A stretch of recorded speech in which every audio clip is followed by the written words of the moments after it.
Meus amados, estamos nesse terceiro trimestre estudando sobre a Igreja de Cristo e o Império do Mal. Como viver neste mundo dominado pelo espírito da Babilônia.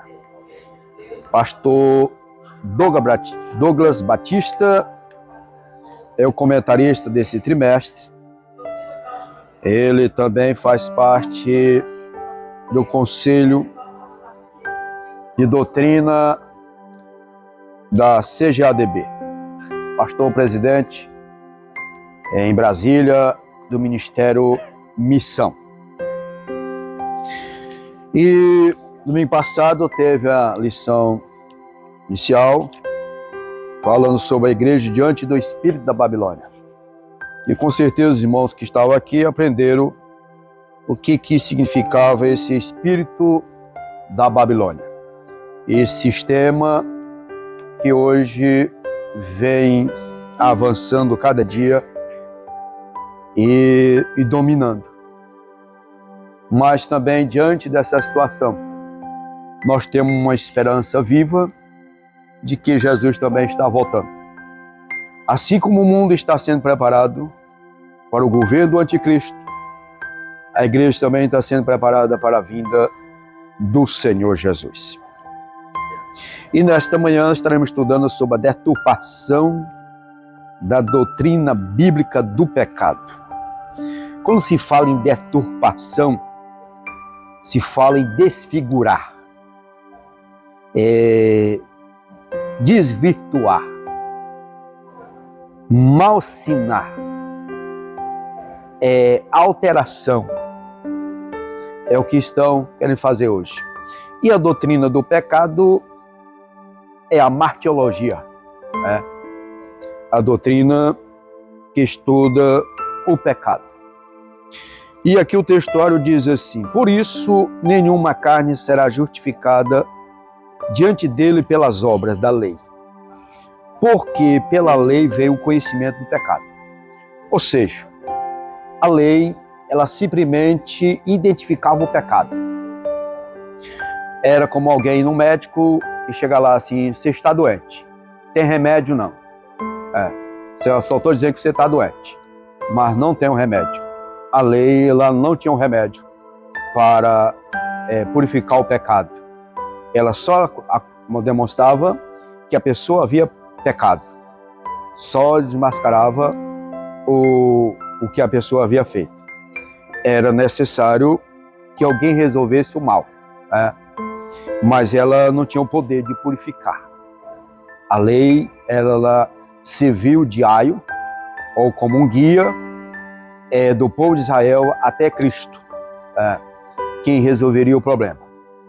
Então, Paulo, ele deixa bem claro que ninguém seria justificado também por obras.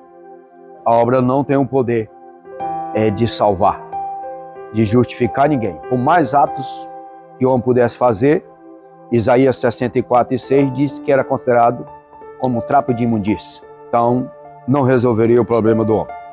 E a verdade prática diz: o pecado de Adão arruinou toda a humanidade.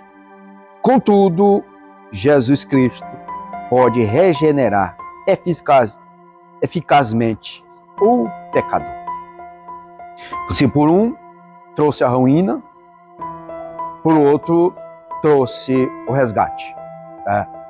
Nós vimos que a desobediência de Adão trouxe essa consequência terrível, que o pecado passou a toda a humanidade. A terra se tornou maldita por causa da desobediência de Adão. E na introdução, nós estamos continuando aqui na verdade prática. A introdução era a continuidade aqui do que começamos na verdade prática. Se a queda no Éden transmitiu à humanidade a inclinação do coração humano ao erro. O plano de Deus era para o homem viver eternamente sem o pecado. É viver eternamente na dispensação da inocência. Mas o homem desobedeceu. E por isso veio o pecado e a tendência do homem é o erro. A regeneração é o único meio possível de desfazer as consequências do pecado, em que a natureza humana só pode ser transformada pela obra de Cristo. Então o homem se tornou refém do pecado com a queda. Mas Deus não abandonou o homem totalmente. Ele expulsou ele do jardim. Quando ele pecaram. Ele foi expulso de lá. Não ficou lá. E o Senhor lançou a profecia do resgate e da restauração da humanidade, conforme nós vemos lá em Gênesis 3:15. Interessante que Deus colocou o homem no jardim. Nós vamos isso também no decorrer da lição, mas de introdução, ele deixou o homem lá com livre-arbítrio. Ele não havia feito robôs, ele não havia feito máquinas, ele havia feito ser humano. E deu o livre-arbítrio lá no jardim. Só passou as recomendações. Como seria o comportamento do homem? O que o homem poderia fazer e não fazer? Foi a lei que Deus colocou lá no jardim, foi essa. Só colocou a árvore da ciência. Do bem e do mal que não comesse. O Senhor poderia ter muito bem colocado um exército dela, como colocou depois da queda do homem na árvore da vida. Mas ele não fez isso. Porque tivesse feito, o homem não tinha pecado. Mas também, cadê o livre-arbítrio? Porque o que separa o homem do mundo não é uma cerca elétrica, um muro, as muralhas, não. É simplesmente a consciência. E é exatamente essa dispensação que veio com a queda do homem, que foi exatamente a dispensação da consciência. O homem passou a ser consciente do que ele havia feito. Então, o Deus não fez um homem robô, deu livre-arbítrio. O homem não cumpriu o plano de Deus. Aí somente em Cristo Jesus é que o homem poderia ser restaurado. E Tito, ele deixa isso bem claro, que somente pelo Senhor era impossível o homem por si mesmo ele alcançar a sua salvação. Fala ali da misericórdia de Deus para com o homem, para resgatar ele novamente. Ele, por mais feito que ele pudesse fazer, era impossível. Não há possibilidade do homem, pelos seus feitos, ele alcançar a salvação. Foi necessário o sacrifício de Jesus. Diz, não obstante, por influência de teologias modernas, a doutrina do pecado vem sendo deturpada e enfraquecida. Esse processo abriu as portas para a normalização do pecado em muitos lugares denominados cristãos. Olha só, em muitos lugares denominado cristão. Nesta lição vamos estudar o perigo dessas teologias para a ortodoxia cristã. Observamos aqui, quer ver a pessoa imagina, mas o que é teologia? A palavra teologia é dividida em duas partes. Theos, Deus. Logos, ou logia, estudo. Seria o estudo sobre Deus. Mas nós vemos aqui com um estudo deturpado, um estudo distorcido, um estudo desfigurado, desvirtuado de Deus. E isso tudo para agradar o homem, não a Deus. para atrair multidões, encher a casa e distorce a palavra de Deus. O pecado não está sendo mais pessoa sendo disciplinada, afastada, não. Sendo conivente com o pecado. Então, a introdução, nós vamos ver o que vai estar acontecendo nos nossos dias e o que pode ainda acontecer muito mais nesses últimos dias da igreja. Primeiro ponto, o ensino bíblico da natureza pecaminosa. Então, o pecado, ele originou pela desobediência, conforme nós já vimos aqui na introdução. A definição de pecado, alguns termos no hebraico, era o shatar. E o propósito, o significado era errar o alvo, né? Totalmente oposto ao alvo.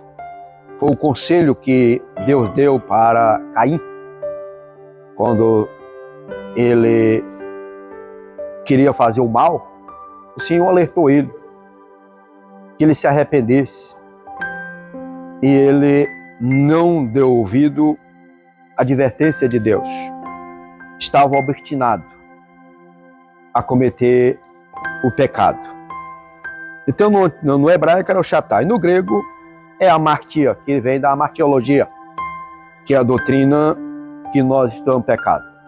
O Novo Testamento, todo ele já é no grego, e vem a palavra amartiologia, que possui também aqui já a conotação do erro moral, que é exatamente o que o povo, o sistema, está querendo justificar, que não é mais o lado moral, mas pelo lado social, que nós vamos ver mais na frente um pouco. E o pecado, exatamente, ele afeta a vida moral. É exatamente o tratamento através do sacrifício de Cristo, é para resgatar, restaurar ao lado moral. O lado moral. Porque o lado moral, restaurando, aí vem a santidade. Queira os homens distorcer ou não, a palavra do Senhor ela permanece a mesma. Ela não mudou. É a palavra do Senhor. O propósito da restauração é do lado moral. Porque quando é restaurado o lado moral, vem o desenvolvimento da vida espiritual. Não tem como desenvolver espiritualmente com a vida moral, ela totalmente bagunçada, destruída. Não tem como. Então, aqui diz, assim a Bíblia define pecado como transgressão da lei de Deus. E quando se fala transgressão da lei de Deus, nós precisamos vir aqui em 1 João, capítulo 3, de 1 João, e o versículo 4, que diz assim a palavra do Senhor. 3 e 4. Qualquer que pratica o pecado, também pratica a iniquidade, porque o pecado é iniquidade. E o que é iniquidade? É ilegalidade, é perversão, perversidade, é impureza, é reprovação, é injustiça. Tudo isso é iniquidade. E onde está a iniquidade, irmão?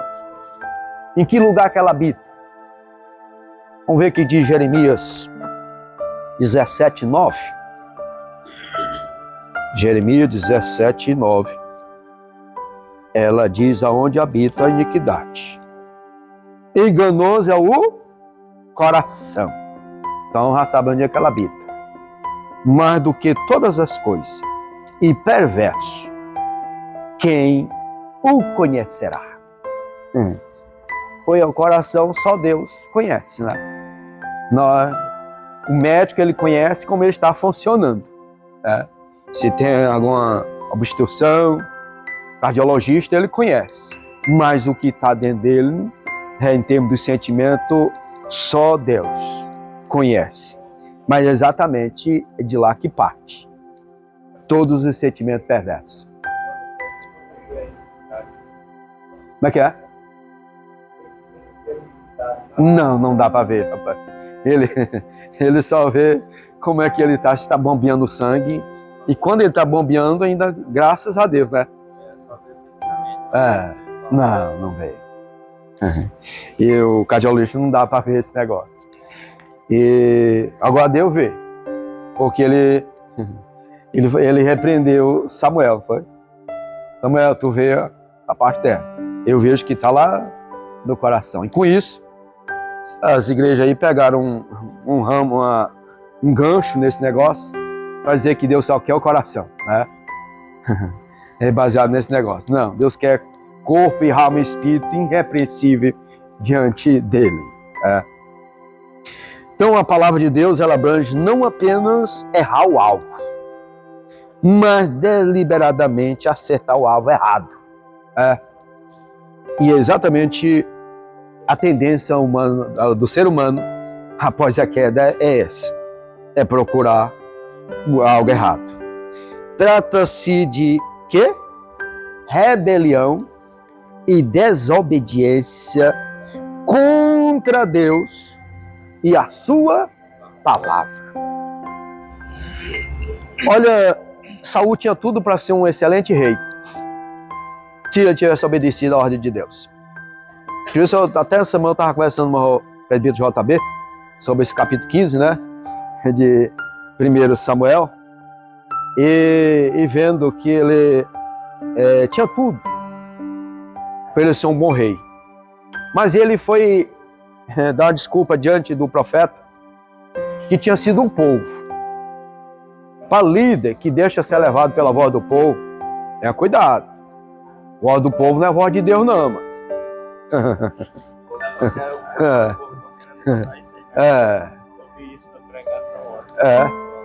Não, para esse negócio não pode assim, não, moço. Isso aí precisamos ter o cuidado. Se Deus te ordenado, não faça o que Deus mandou. Deus não mandou. Só vai lá e aniquila os amalequitas e tudo. Não deixa nada. Até Agag. Aí o povo, rapaz, que tal, rei? Nós levamos melhor aqui das vacas, das ovelhas, para nós fazer um sacrifício. E ele vai trazer e traz o rei vivo. Agag traz vivo. Aí o senhor, Samuel vai lá, que vamos lá, fez tudo errado. Samuel amanheceu o dia lá. Como amanheceu o dia, escutou uns mugidos lá, né? Ele disse, que é isso? Não, foi o povo. Já colocou a culpa no povo. Foi o povo que mandou que nós trouxesse o melhor aqui para não ofertar sacrifício ao Senhor. Que é para não ofertar a Deus. E aí, e o rei? Não, matou, não, o rei está aí. O Senhor disse, olha, Deus está rasgando teu ministério, teu reinado hoje. Já vai escolher outro para colocar no teu lugar. Tentou agarrar o profeta de todo jeito, mas já disse, olha, é melhor obedecer do que sacrificar. Às vezes a pessoa paga um preço alto por desobedecer a Deus, a voz de Deus, e deixar agir o sentimento humano. Deixar agir não, eu tenho dó de fulano, eu vou aqui fazer isso. E Deus, rapaz, faz desse jeito. E aí termina você pagando um preço alto por isso. Por desobedecer a Deus. Foi o preço. E daquele dia adiante, mais Saul não prestou, não. Ela não estava prestando. E aí, desse dia, acabou. Então, Deus tem prazer na obediência. E ele diz que a rebelião, a desobediência, ele diz que é como pecado de feitiçaria, né? Olha só o grau que é a desobediência. O pecado afasta o homem de Deus. Isso aí nós todos somos sabedores. Afasta o homem de Deus. E fazendo-o pecar contra o próximo. Além dele pecar contra Deus, e ele na pé caindo contra o próximo. Que às vezes termina induzindo para o erro. A pessoa está ali desobedecendo a Deus, sabendo que o que ele está fazendo não está agradando a Deus.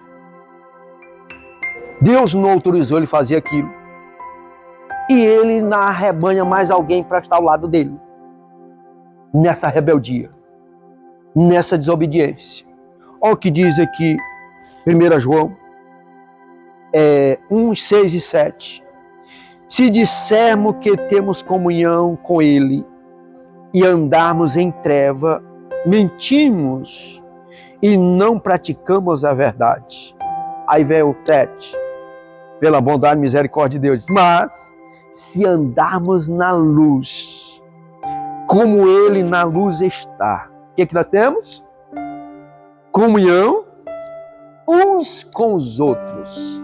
E o que acontece? O sangue de Jesus Cristo, seu Filho, nos purifica de todo pecado. Agora precisamos estar na luz. Porque quem está em desobediência e rebelião está em treva. Não está na luz. Mas se estiver na luz, há comunhão. Alguém chegar com uma proposta e disse, não, esse negócio não é de Deus não. Não. Larga isso de mão. Porque ele está na luz. Ele não vai concordar com quem está com um projeto que não agrada a Deus. E aí não diz mais ainda, Tiago 4 e 17. Aquele, pois, que sabe fazer o bem e não faz, o que ele faz? Comete pecado. É omisso. Entra o pecado de omissão. Portanto, o pecado é a condição do homem não regenerado. Porque o homem regenerado, o que é regenerado? Nascer gerado de novo. Nascer de novo. Ele sabe, ele vai fazer o bem. Ele vai procurar andar na luz. Porque ele nasceu de novo. Ele não é mais uma natureza pecaminosa. A natureza pecaminosa existe, mas não dominado por ela. Quem passa a dominar ele é o Espírito Santo do Senhor. Ele diz, essas práticas do homem não regenerado, que não experimentou o novo nascimento. E aqui foi onde Nicodemos, vendo os feitos de Jesus, Senhor, só pode ser de Deus, né? Porque tudo que está acontecendo aqui, ele disse, o único jeito de eu ter com ele lá é de noite, para ninguém ver. Vou ter com Jesus de noite, escondido. Chegou lá, ele já falou, disse, tu é mestre. E aí Jesus vai falar para ele que era necessário ele nascer de novo. Aí ele, como é que posso, um homem já velho, ter que nascer de novo? Um conhecedor da lei, mas não conhecia ainda o novo nascimento. Aí Jesus disse, aquele que é nascido da água do Espírito não pode fazer parte do reino dele. É necessário nascer de novo. Aí ele saiu com outra mentalidade. Sabia, ali foi para aprender, né? É prova de que Nicodemos, ele passou a ser um crente. De que forma? Vamos esclarecer aqui. Aquele crente, eu sou crente, mas não precisa dizer que eu sou crente, não. Não tem assim? Eu sou crente, mas não precisa dizer que eu sou crente, não. Tem a sociedade aí, tem aqueles amigos meus, e aí vão querer trazer chacota, né? Às vezes até zombar. Mas não precisa dizer que eu sou crente, não. Quando que ele apareceu? Na morte de Jesus, junto com José de Arimateia, não foi? Foram cuidar do sepultamento de Jesus. Foi quando ele apareceu. Mas ele naquele dia diante, ele se tornou um crente. Estavam lá. Foi igual aquele... Foi Naamã.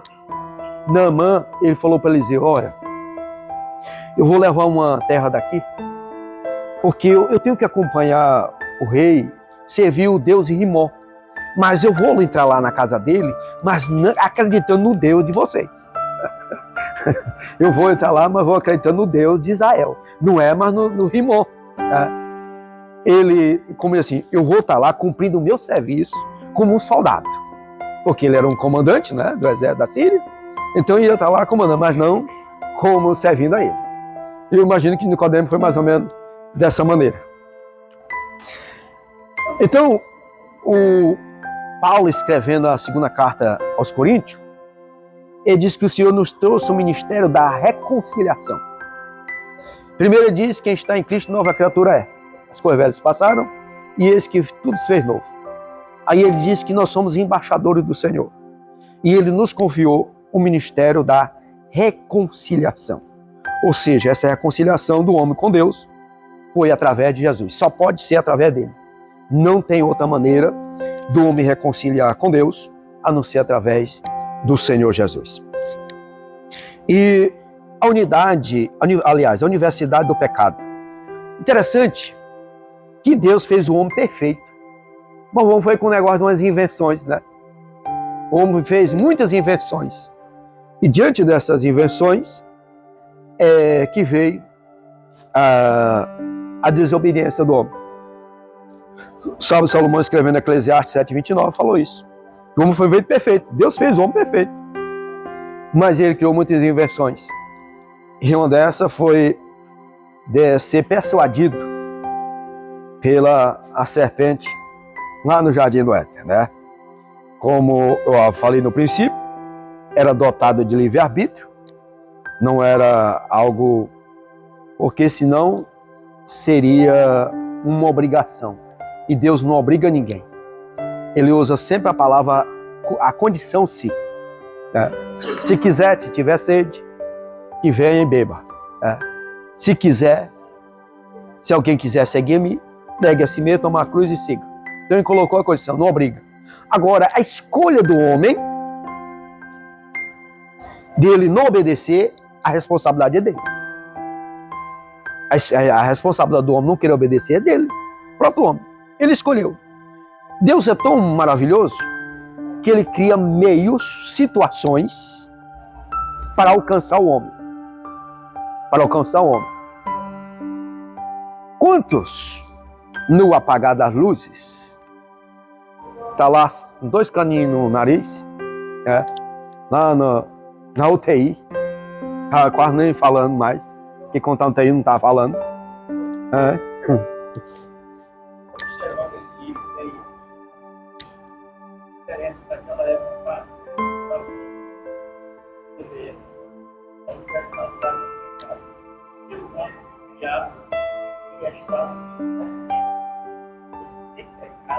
Puro.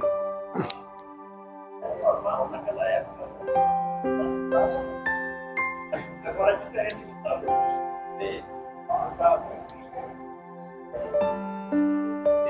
homem, está desse e até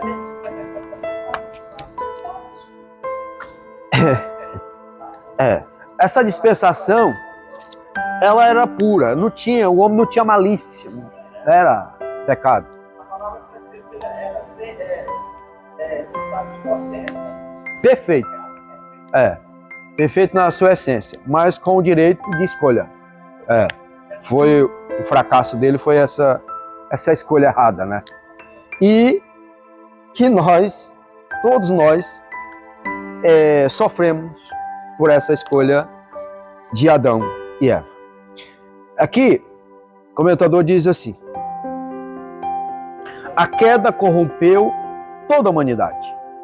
Observe que quando Deus chega no jardim, naquele dia, na virada do dia, como era costume de ele visitar, ele procurou assim: Adão, onde tu estás? Onde estás? Essa pergunta, onde estás? Ela continua ecoando nos nossos dias. Quantas pessoas o Senhor procura onde tu estás? Aí a pessoa está afundada no mundo do pecado, está afastado de Deus, e essa voz ela continua ecoando: onde estás? Aí Adão diz assim: Senhor, nós estamos nus, escondemos de ti, né? Eles: quem conquistou vocês? Aí ele foi: como é que aconteceu isso? Deus sabendo, né? Mas queria ouvir dele. a pessoa confessar, até porque a Bíblia diz que quem confessa e deixa alcança a misericórdia, né? Ele queria ouvir ele confessar. E ele disse, foi a mulher que tu me deu. A mulher que tu me deu, ela me deu do fruto e eu comi. Mas Eva, por que tu fez isso? Serpente. A serpente me enganou. A pessoa sempre terceiriza a culpa, né? Essa síndrome, ela vem lá do Éden de terceirizar a culpa. Eu só errei por causa de fulano. Se não fosse fulano, não tinha errado. Eu só estou nessa vida hoje foi por causa de ti, mulher. Eu casei contigo e agora estamos nessa situação. É terceirizar a culpa. E quando chegou com a serpente, o Senhor não foi conversar com ela. Eu não ando conversando com serpente. Tem uns ministérios por aí que encontrar um demônio aí que ele vai entrevistar ele, né? Saber de onde ele veio e para onde ele vai. Mas Jesus não. Jesus só deu a sentença dela. Que ela agora, a movimentação dela seria pelo ventre dela, né? E a tendência era alguém pisar na cabeça dela. Mas também, ela também ia ferir o calcanhar, né? Que alguém podia pisar na cabeça, mas também, o que é isso? O Senhor não tirou o poder do inimigo. Ele não tirou o poder dele. Sentenciou, como ele havia lá do céu, já tinha lançado ele continuou com o poder. Mas ele fez uma promessa que tinha um que esmagaria. Que esmagaria. Alguém poderia pisar. E eu fico muito assim preocupado quando eu vejo alguém diz, pisa na cabeça da serpente e faz isso aqui. Cuidado que ela te passa uma rasteira. Cuidado. Que ela não brinca, não.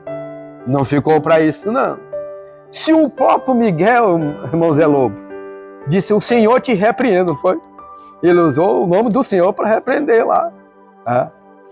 Então, o pecado de Adão foi transmitido a toda a humanidade.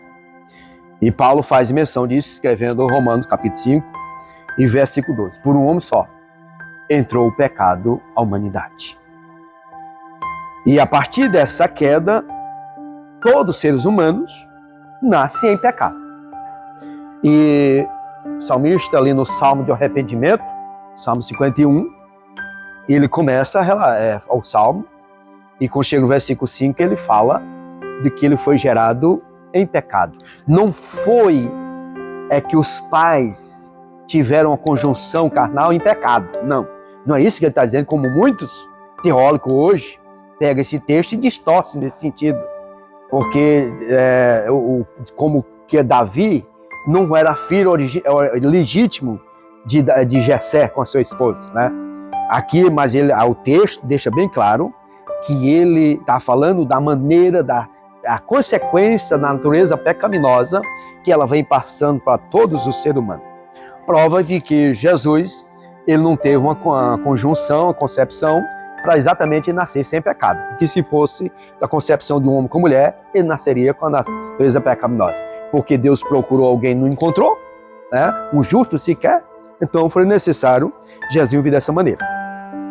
E o apóstolo Paulo, ele entendendo muito bem essa natureza pecaminosa, diz, portanto, o pecado não é passado adiante meramente pela força do mau exemplo. Não, fulano está copiando o pai dele. Fulano puxou para ciclano. Não. Ele está dizendo aqui, esse mal é inerente à natureza humana. E ele chega ao ponto de dizer que o bem que ele quer fazer não faz. Mas o mal que ele não quer fazer, ele faz. Então é a batalha, a luta que nós temos dessa natureza que nós herdamos e que precisamos sufocar ela com a nossa vida espiritual, sobressaindo ela. Porque se a natureza pecaminosa sobressair, o homem que era para ser uma nova criatura, ele volta a ser a velha criatura. Aparece novamente. Eu sou aqui convertido aqui, mas lá fora meu facão não, né? Aí aparece o velho homem. E ele precisa estar crucificado com Cristo. Ele com facão em tudo, né? Ele precisa estar crucificado com Cristo. Sim. Temos, né? Como o homem ele quer ser religioso, ele quer ligar a Deus, né? Ele procura, hoje em dia a gente vê muito, até falei na primeira lição, ele procura muita forma de um local onde ele possa não ter proibição, não ter regra, não ter... né? Isso faz com que ele satisfaça a vontade dele. Essa natureza pecaminosa. Exatamente. E a igreja tem esse desafio de poder trazer esse ser humano para nascer de novo. Nascer de novo. E outra, o senhor falou um negócio aí. O que hoje as pessoas procuram lugar que satisfaz ele? Porque ele não quer se adequar à palavra. Quer que a palavra se adeque a ele. Lá em Corinto, né? Eles participavam da ceia, né? E depois nos banquetes com os deuses pagãos lá. Né? Aí Paulo falou sobre isso. Elias falou isso lá no Monte Carmelo, que o povo estava cocheando entre dois pensamentos. O cochear entre dois pensamentos.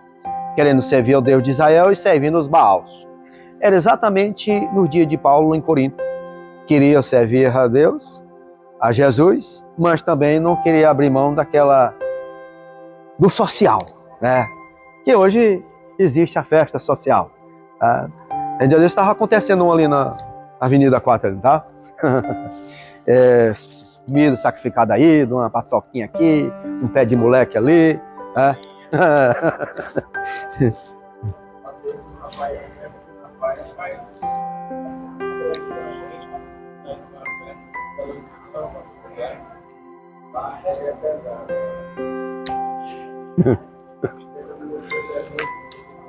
Não, eu queria ter falado aqui. Mas quem não quer renunciar a nada, né, pastor Pedro?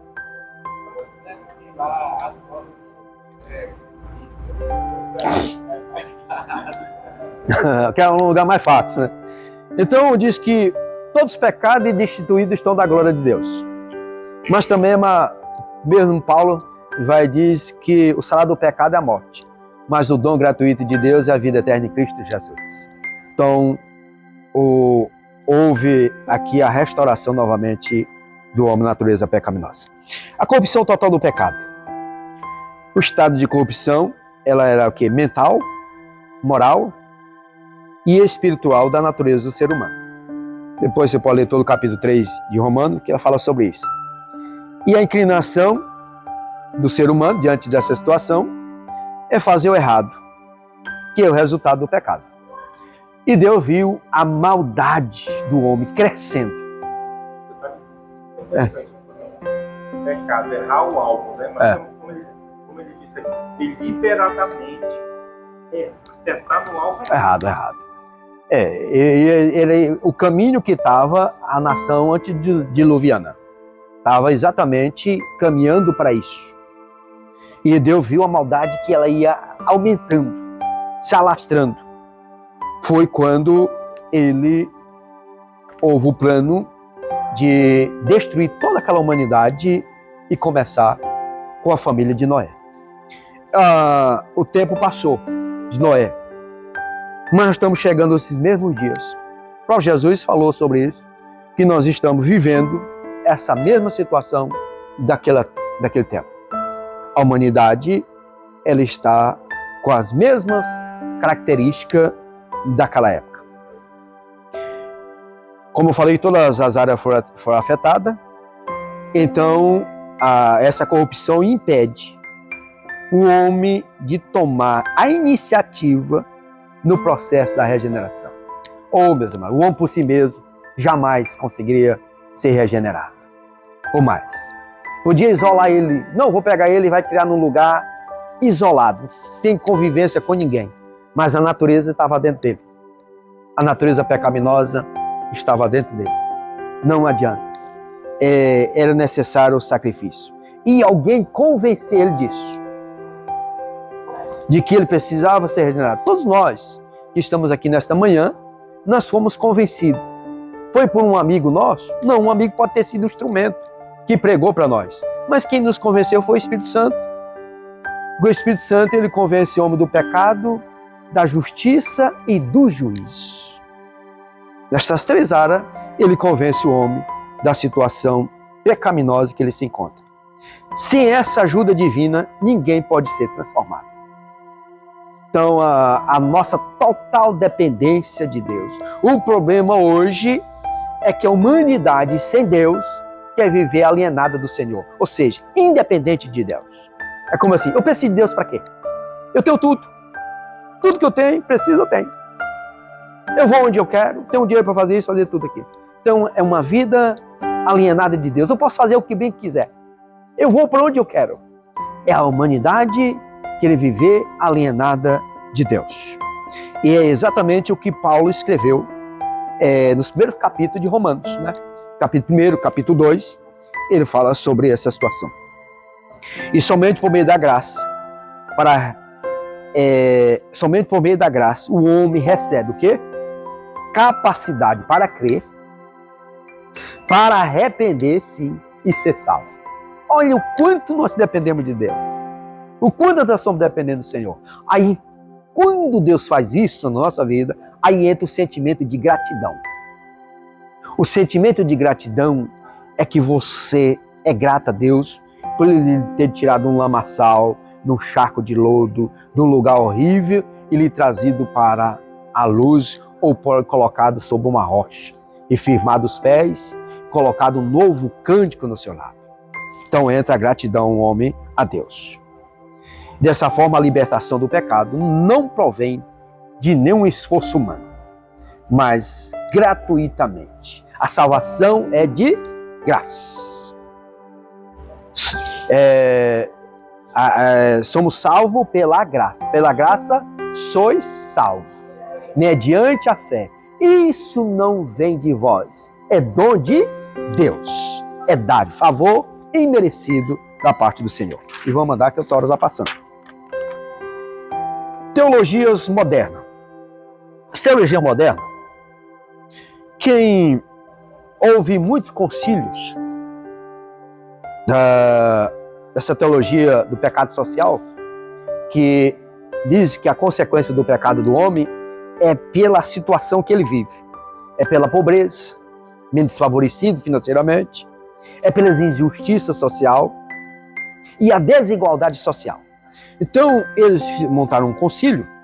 O primeiro concílio foi em 24 de 8 a 6 de julho, não, 24 de 8 a 6 de julho, de setembro, melhor dizendo, que foi aquele concílio de Medellín.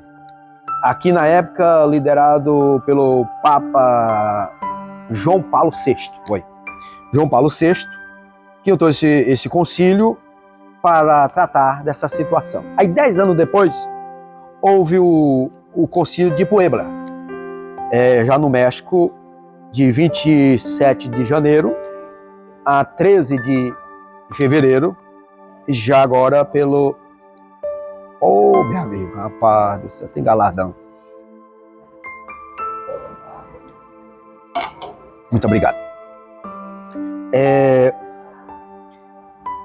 Então, esse conselho foi para reforçar os 10 anos que havia o primeiro, para tratar desse assunto, que o homem ele só pecava por causa dessa situação. Então, ia tratar essa situação, que ele é a situação opressora, né? Estrutura opressora, porque ele vivia nessa pobreza. Então, por isso, o homem pecava. Então, tratando do lado social, o homem estava resolvendo o problema. Só que a Bíblia, ela não trata de nada do lado social. Claro que trata. A ordem do Senhor cuidar dos pobres. Isso aí vem desde quando o Senhor trouxe o povo de Israel para a sua terra, até na colheita era para deixar para cuidar dos pobres. Existe o trabalho social, mas o tratamento que o homem precisa é do lado moral. O lado moral para a restauração da vida moral, para que venha desenvolver o aspecto espiritual. Para nós entender melhor, tratando do lado espiritual. Vamos pegar aqui o lado espiritual. Não é o lado social. Claro que a igreja tem uma responsabilidade de cuidar do lado social. Mas isso não dá o direito, pela pobreza do homem, viver afundado no pecado. E eles vieram com essa ideologia, distorcendo a palavra do Senhor, que resolvendo as questões sociais, o comentário diz, o pecado deixa de ser tratado no nível moral e passa a ser considerado no nível econômico e social. Então, o tratamento do pecado é do lado moral e não social. Prova disso é que quando Jesus entrou em Jerusalém, o povo esperava um libertador do jugo do Império Romano. O Império Romano predominava, mas o Senhor veio tratar exatamente do lado moral. E é por isso que até hoje Israel estão lá esperando o Messias, porque eles entendiam que ele vinha para libertar do Império Romano. E Jesus veio para libertar do Império do pecado. Então, o tratamento é do lado moral. E aqui o comentador diz assim: então deixa-se de enfatizar a causa para explorar os sintomas. Qual que é a causa do pecado? Era resolver, e somente através do Senhor. Mas aqui não, estão tratando do sintoma. Tratar do sintoma não vai resolver o problema. Não vai resolver. O homem continua, pode ele ser cuidado socialmente, mas ele continua indo no pecado. Porque não foi tratado do lado moral, foi tratado só do lado social. Era igual o Senhor falou para os fariseus. Chamou de sepulcro caiado.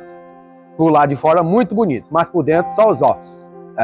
Assim era o homem. Podia estar comendo caviar, mas não foi resolvido o problema moral. A partir daí, resolver as questões de ordem social é visto como uma solução para o problema do pecado, segundo esse concílio. Naturalmente, essa é uma deturpação do ensino bíblico a respeito do pecado. Eu não tinha visto essas teses desses dois concílios.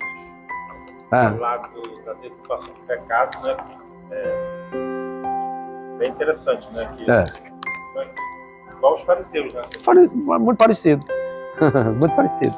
Quer dizer que o Papa, no caso, E isso, os dois concílios oficializou, dizendo que o problema do pecado tem muito a ver com a condição social do ser humano. Aí, e isso, já se você observar aqui pela data aqui, foi quando também surgiu aquele movimento francês da nova era, que o homem passou a reconhecer que ele era livre para ele fazer tudo o bem que queria. Foi quando surgiu aquela onda, que ela se tornou quase que mundial, né? Do liberalismo. Do liberalismo. As orgias, a sensualidade, tudo isso veio acompanhando depois desse concílio aqui. Antes dele e depois dele. E aqui vem a teologia da libertação, que muito esse novo ministério aí que chama de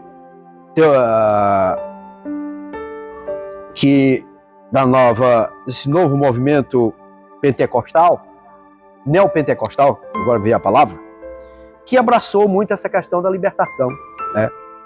E já vinha aquele socialista alemão, Karl Marx, né? Ele já vinha com essa teoria há muitos anos de libertar.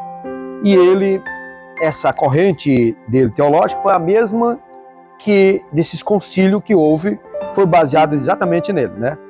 Cuidar do lado social. E aí, foi um grande movimento que houve nos anos 1970, no Peru, e até aqui mesmo no Brasil, né? Com Leonardo Boff, que foi o mentor também dessa teologia de libertar o homem do pecado, mas trabalhando do lado social.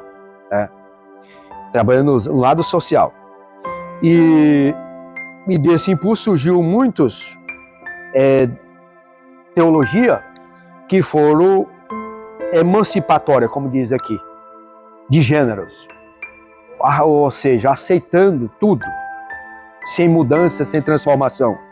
Foi quando veio a transexualidade, a homossexualidade se tornar uma raça e não uma doença, né?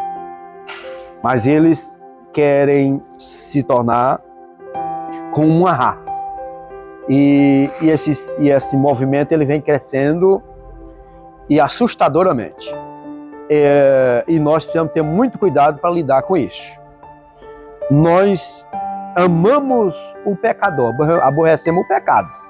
a forma de que eles agem, nós não concordamos. Mas não deixamos de amar essa pessoa. É o que nós temos que ter o cuidado. Porque senão nós vamos jogar a bacia que banhou o bebê com ele tudo fora, né? A água e o bebê junto. E nós não podemos fazer isso, né? Jogar só a água, o bebê não. E esse vem crescendo, que eles falam dessa missão teologia entregada. E aqui se disfarça essas pautas social progressistas. Nós vamos ver sobre essa progressão na próxima lição. São disfarçadas pela roupagem do evangelho, querendo se esconder de trás do evangelho, atrás da palavra do Senhor. Só que distorce a palavra de Deus. Não coloca em prática a palavra do Senhor. E Paulo, escrevendo na igreja de Corinto, ele disse: nós esperamos, somos do Senhor só nessa vida aqui, somos os mais miseráveis, né? Aí ele, escrevendo os Filipenses, diz que nossa pátria não é aqui. Nossa pátria é no céu. E esses movimentos, o que eles estão querendo trazer? Trazer o céu para cá. Paraíso para cá. Mas o paraíso está lá no céu. É nós que temos que ir para lá.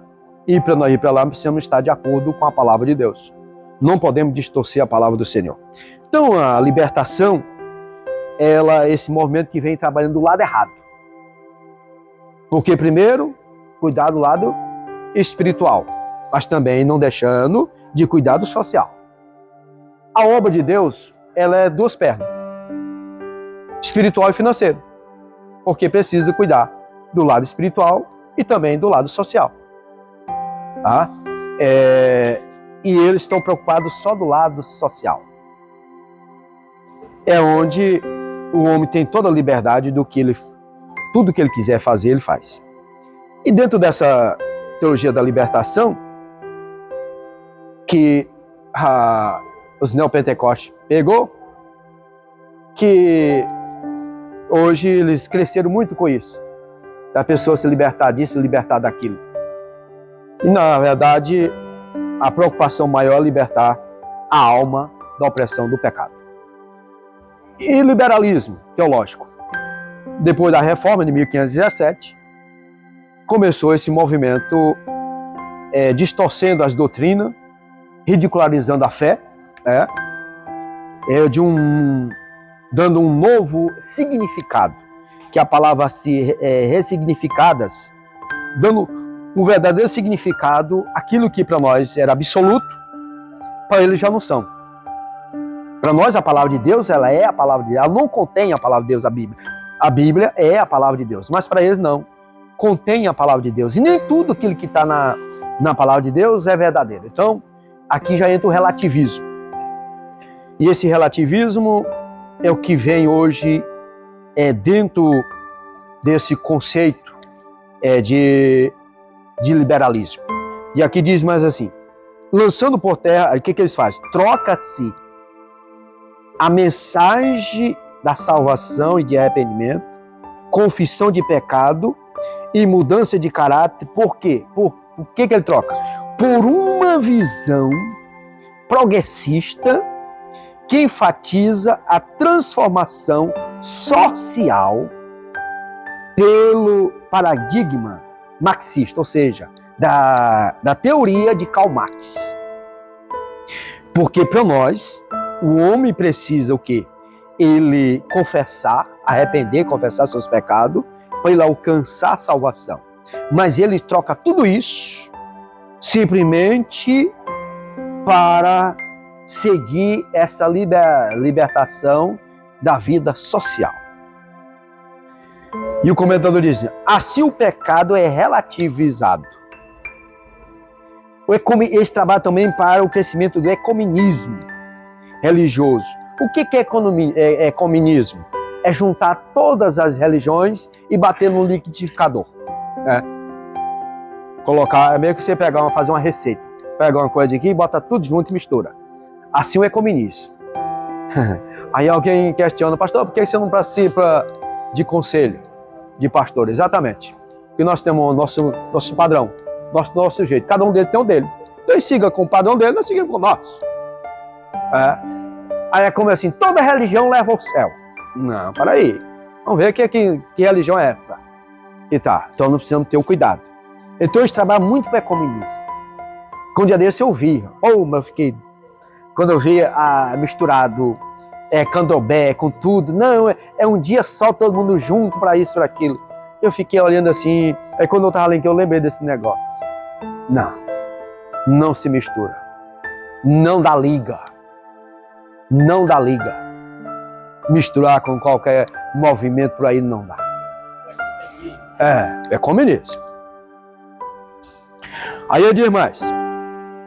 O ecumenismo religioso é propagado e toda experiência espiritual é considerada válida.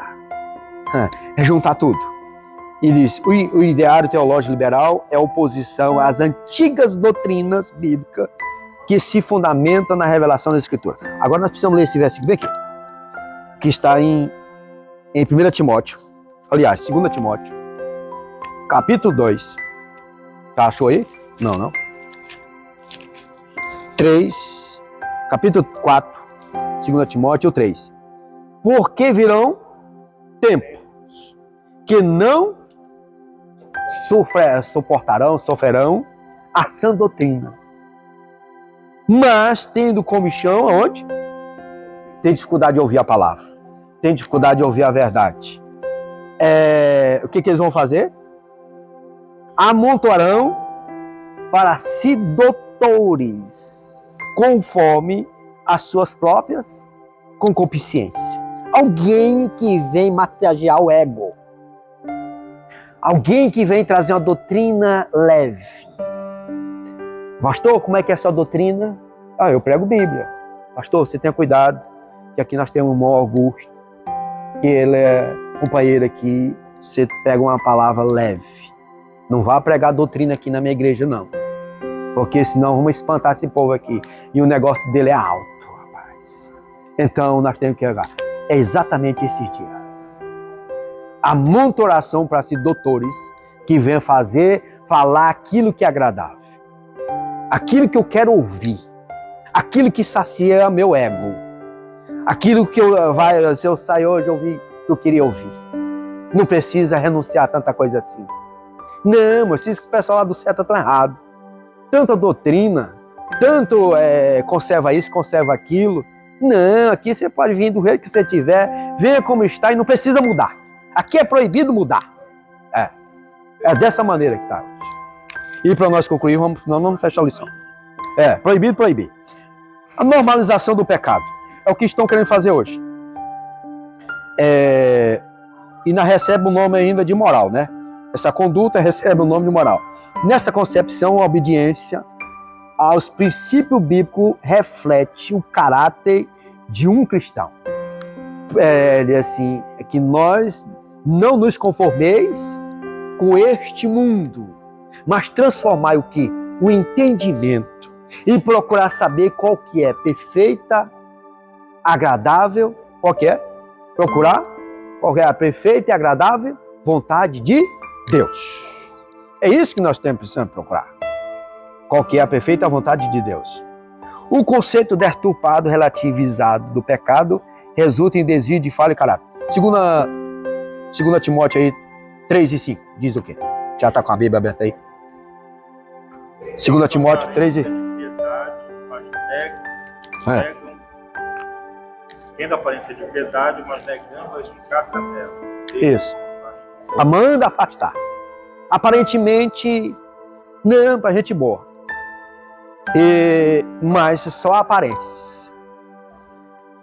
Por trás é totalmente distorcida a palavra do Senhor. E Paulo disse, Timóteo, tu afasta deles. Tu não se mistura com eles, não. Com aqueles que querem distorcer a verdade. E desse modo a sociedade deixa de ser eticamente sólida e se torna moralmente desajustada. O dia de Abacuque. O dia de Abacuque estava desse jeito. O Abacuque disse, Senhor, você não está vendo isso não? Isso não é mais o Deus que eu conheci, não. Porque tá tudo, a lei tá frouxa, tudo aqui o que é certo, né? O que tá certo tá errado. Então nós estamos vivendo esses dias. O dia de Abacuque nós estamos vivendo. E o comentador diz mais ainda: dessa crise de integridade irrompe as ações incorruptíveis como a fé bíblica.